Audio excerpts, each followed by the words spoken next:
Toxic poisonous plant की सूची को आगे बढ़ाते हुए आज मैं आपको इंट्रोड्यूस कराना चाहता हूँ धतूरा के पौधे से। सफ़ेद धतूरा का ये पौधा जो शिवजी को इसके फूल चढ़ाए जाते हैं। अब क्यों चढ़ाए जाते हैं, इसके कारण कई हो सकते हैं। मैं इसलिए पूछ रहा हूँ क्योंकि ये पौधा नेटिव नहीं है, भारत की मूल प्रजाति नहीं है। ये अमेरिका का पौधा है जो भारत में कुछ सेंचुरीज पहले आया है। तो ऐसा नहीं है कि हज़ारों वर्षों से शिवजी को इसके फूल चढ़ रहे हैं, लेकिन कुछ सेंचुरीज से जब ये नेचुरलाइज हो चुका है, भारत में ग्रो होता है। और इसकी कुछ प्रॉपर्टीज़ है क्योंकि ये टॉक्सिक है, पॉइजनस है। और जैसे हमारे शिवजी भी विनाश और सर्जन दोनों के लिए जाने जाते हैं, तो ऐसा ही एक पौधा है। और हेलुसियोजेनिक प्रॉपर्टीज़ भी होती है जिससे हम हमारी मति जो है वो भ्रमित हो जाती है। एक मिस्टिकल पौधा है हमारे शिवजी की तरह। तो नेटिव नहीं है, अमेरिका का पौधा है, मेक्सिको सेंट्रल अमेरिका का, लेकिन भारत में नेचुरलाइज हो चुका है। और भारत में इसकी बहुत सारी स्पीसीज पाई जाती है, जिसको हम देख रहे हैं सफ़ेद धतूरा। ये है धतूरा इनोक्सिया, इसका बोटेनिकल नाम है। बहुत सारे कॉमन नाम है, जैसे कि इसको थॉर्न एप्पल भी कहते हैं। ये जो हम स्पीसीज देख रहे हैं इसको डाउनी थॉर्न एप्पल कहते हैं, क्योंकि इसके जो फ्रूट हमने देखे वो नीचे की ओर पॉइंट करते हैं। और बहुत सारे ये इसके फूल जो है सुबह के वक्त खास तौर पर बहुत ज़्यादा अट्रैक्शन हासिल करते हैं। एक तो शिवजी को चढ़ाने के लिए, और बहुत सारे इंसेक्ट्स भी आते हैं। तो एक वीड की तरह देखा जाता है, वेस्टलैंड में ग्रो होता है। और इसके बहुत सुंदर ट्रम्पेट आकार के फूल होते हैं। और पॉइजनस प्लांट है, पूरा प्लांट पॉइजनस है, खास तौर पर इसके पत्ते और इसके फ्रूट और सीड। फूल भी टॉक्सिक होते हैं लेकिन कम मात्रा में।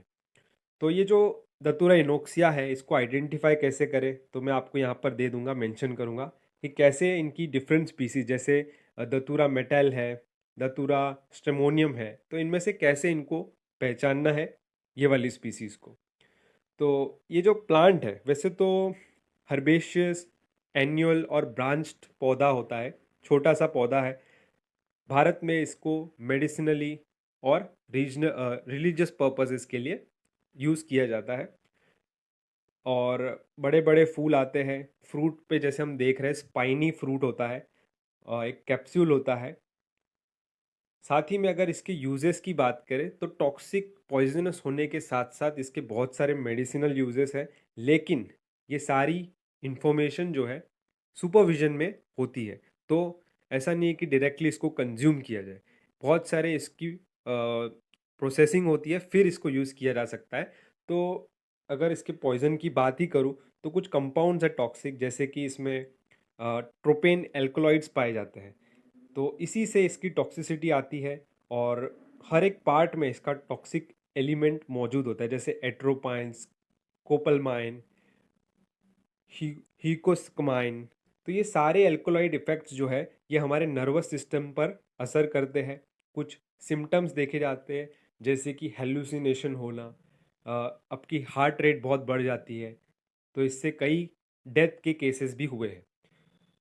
एंट्रोपाइन जो है वो यूज़ किया जाता है स्लो हार्ट रेट को ट्रीट करने में। स्कोपलमाइन जो है वो यूज़ किया जाता है मोशन सिकनेस को दूर करने में। ऐसे जो जितने भी टॉक्सिक कंपाउंड है उसके मेडिसिनल यूजेस भी हो सकते हैं। बहुत ही एक पॉइजनस प्लांट है, तो कंसल्टेशन के बाद ही मेडिसिनल इसके यूजेस होते हैं। पूरा प्लांट जो है वो हैरी होता है, और इसके जो फ्रूट है वो नीचे की ओर, और उस पर पॉइंटी प्रिकल्स हमको नज़र आते हैं। डिस्क्रिप्शन में इसके यूजेस से रिलेटेड और भी इंफॉर्मेशन मैं डालूंगा, तो ज़रूर आप देखिएगा वहाँ पर। क्या आप भी शिव जी को इनके फूल चढ़ाते हैं, तो कमेंट में मुझे ज़रूर बताइएगा। और आपके रीजन में, रीजनल लैंग्वेज में इसको क्या कहा जाता है, वो भी कमेंट में मुझे बताइए।